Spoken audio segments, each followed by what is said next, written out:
Assalamualaikum warahmatullahi wabarakatuh. Pada kesempatan kali ini saya akan mencoba melakukan evaluasi aplikasi Direktorat Jenderal Pembangunan Desa dan Perdesaan.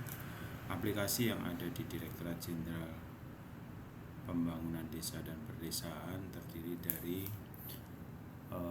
yang pertama yang mungkin kita sudah mengenal, yaitu website Indeks Desa. Linknya adalah id.kemendesa.go.id. Fitur utama sebagai evaluasi desa dan perdesaan.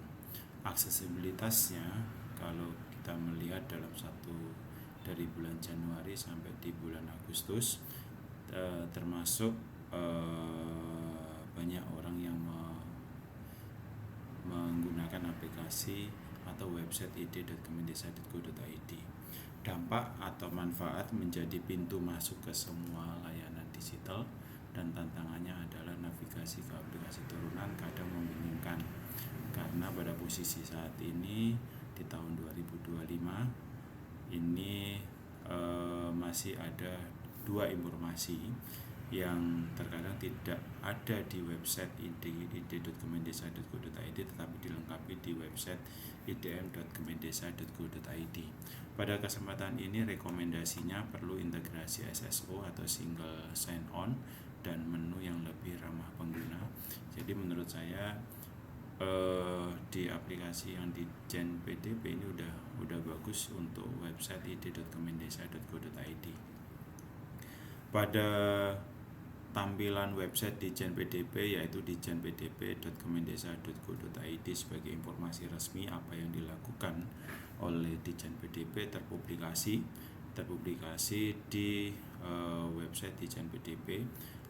Ini merupakan, tetapi di dalam berita itu sudah update setiap 2 hari sekali, namun ternyata dari hasil riset konten kurang update atau interaksinya rendah. Ini menjadi bahan evaluasi. Kenapa kok menjadi rendah? Berarti kita harus punya strategi bagaimana mempublish semua informasi yang ada di Dijen PDP di website ini bisa diviralkan di media-media sosial yang ada di lingkungan Dijen PDP.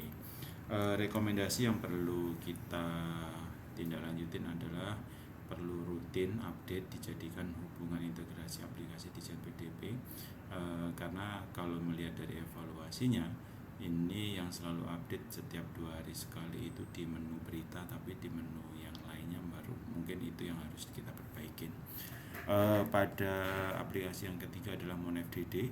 Di dalam MonFDD di sini nama linknya adalah monfdd.kemendesa.go.id sebagai monitoring dan evaluasi dana desa.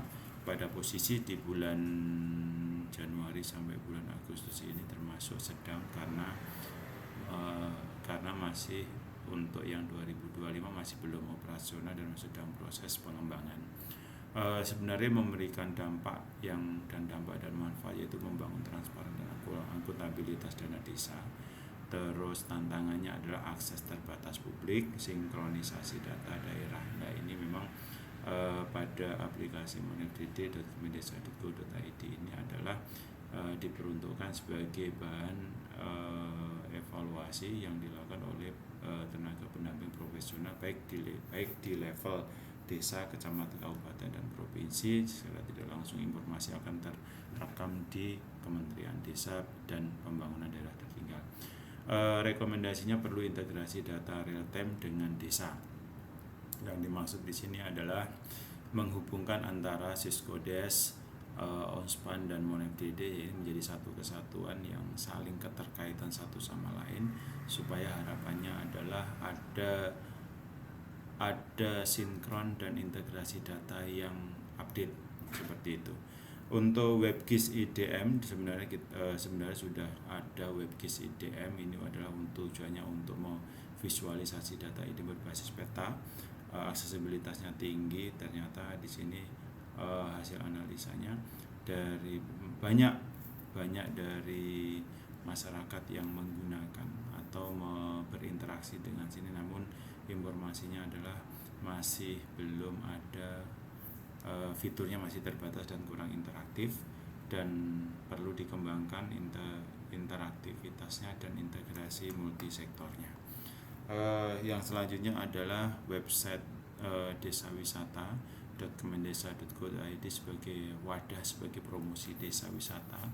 Ini ternyata juga termasuk tinggi karena sedang dicari, banyak yang dicari informasi di link ini, dan branding merupakan untuk dampak manfaatnya merupakan untuk branding potensi desa wisata desa. Terus tantangannya belum semua desa wisata terdigitalisasi, makanya perlu diinformasikan atau disosialisasikan kepada pemerintah desa yang memiliki potensi wisata untuk membranding di dalam website desawisata.kemendesa.go.id. Sehingga selain itu juga dari pihak internal Kementerian Desa perlu sinergi dengan platform pariwisata komersial, sehingga akan terhubung satu sama lain antara jasa pariwisata, perhotelan, dan tempat pengelola pariwisata akan menjadi koneksi. Yang ketujuh adalah EHDW. Ini merupakan suatu aplikasi yang untuk pendataan kesehatan dan stunting. Ini termasuk sedang karena masih belum menyeluruh di seluruh desa yang ada, yaitu 75.261 desa, yaitu tujuannya untuk mendukung penanganan stunting. Data real time-nya terbatas. Sebagai rekomendasi yang kami berikan adalah tingkat integrasi dengan sistem kesehatan nasional.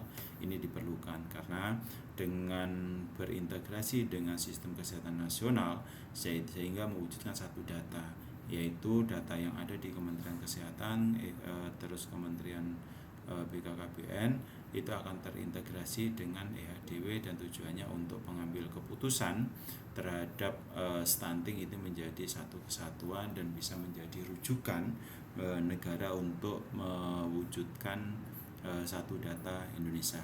SIPBM diusulkan menjadi bahan untuk dihapuskan di tahun 2025 karena di sini masih tidak ada pemangku di level Kementerian Desa, dan ini adalah program yang sebelumnya dari UNICEF yang tujuannya untuk sebenarnya untuk perencanaan berbasis masyarakat, khusus untuk anak sekolah yang tidak sekolah itu diidentifikasi. Dan selanjutnya adalah ipkp.kemendesa.go.id, yaitu untuk mengevaluasi indeks kemajuan kawasan perdesaan, aksesibilitasnya masuk sedang, dan tujuannya adalah perencanaan pembangunan kawasan. Dan tantangannya adalah di tahun 2025 ada perbaikan kuesioner dan tata cara perhitungan, sehingga ada penyesuaian terkait aplikasi. Jadi rekomendasinya adalah penyesuaian di aplikasi ipkp.kemendesa.go.id. Selanjutnya kita mengelompokkan kategori ada 3, yaitu sangat baik, dan perlu perhatian. Kalau melihat dari nilai skor, ternyata sebagai bahan evaluasi masih banyak, makanya di sini masuk di sangat baik. Pemerintah desa, pemerintah kabupaten, kota, dan provinsi itu sering login menggunakan idm.kemendesa.go.id karena informasi-informasi yang sebelumnya kita menggunakan websitenya idm.kemendesa.go.id, yang selanjutnya dilanjutkan dengan id.kemendesa.go.id, ini memberikan suatu informasi. Namun sebagai evaluasi bahwasanya nanti data yang ada di idm.kemendesa.go.id ini akan ditransfer ke id.kemendesa.go.id, tujuannya supaya masyarakat tidak membingungkan itu. Terus kemudian kategori baik kita nilai, yaitu MonFDD, Desa Wisata, EHD, PKP, dan website desain PDP. Ini menjadi evaluasi bahwasanya di lingkungan Direktorat Jenderal Pembangunan Desa dan Perdesaan perlu ada perbaikan supaya 5 aplikasi yang masuk di kategori baik menjadi sangat baik.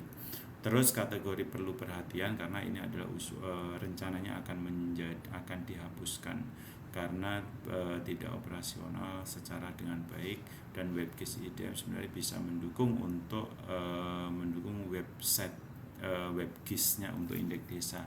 Namun inilah yang menjadi perlu perhatian, apakah WebGIS IDM ini akan dipertahankan atau tidak. Terus selanjutnya adalah kesimpulan.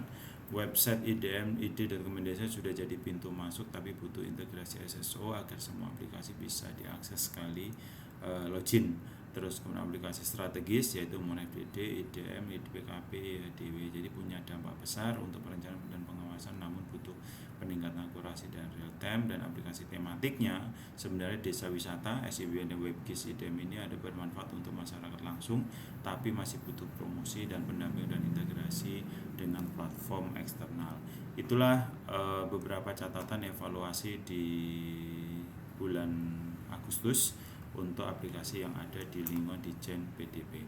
Terima kasih. Assalamualaikum warahmatullahi wabarakatuh atas perhatian.